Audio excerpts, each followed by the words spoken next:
Therefore, social interaction wasn't mentioned by the preschoolers, but of course that doesn't mean that social interaction doesn't contribute to the explanation why preschoolers like games. And then second, we know that this user experience lettering is a very time-consuming method. First, you have to do all interviews, and then only you can start with the analysis. So we spent approximately 150 hours on our study, and this is justified within the scope of a scientific project, but of course when you are in a design process, this might be too time-consuming, and therefore we think that effort should be made to automate part of this process. So thank you very much.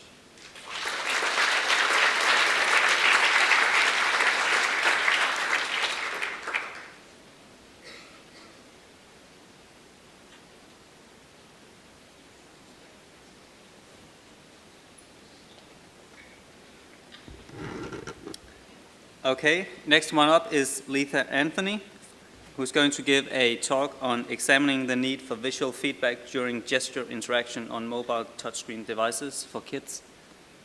Okay. All right, hi, thanks everyone. I'm excited to be here to share with you all the results of some work that we've been doing to examine the need for visual feedback during gesture interaction on mobile touchscreen devices for kids. My co-authors are my collaborators at Bowie State University, Assistant Professor Quincy Brown, and her students Jay Nias and Berthel Tate. And I myself am a research professor currently at UMBC, but I'm excited to announce that I'll be joining faculty of University of Florida this fall as tenure track assistant professor. Thanks. So the title of the talk is a bit of a mouthful. Let's jump into some of those terms. What do we mean by visual feedback? There are a number of different types of visual feedback that you could provide to users during any type of interaction. But what we're referring to here is whether or not users are seeing a visual trace drawn out on screen as they're dragging their finger over the surface of the screen while they're making a gesture.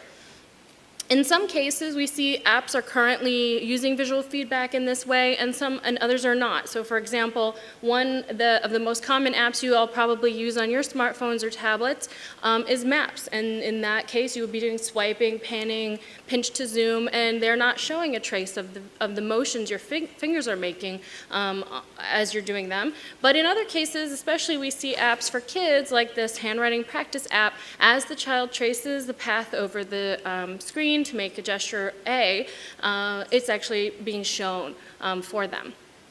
And to point out a quick note, not necessarily only used in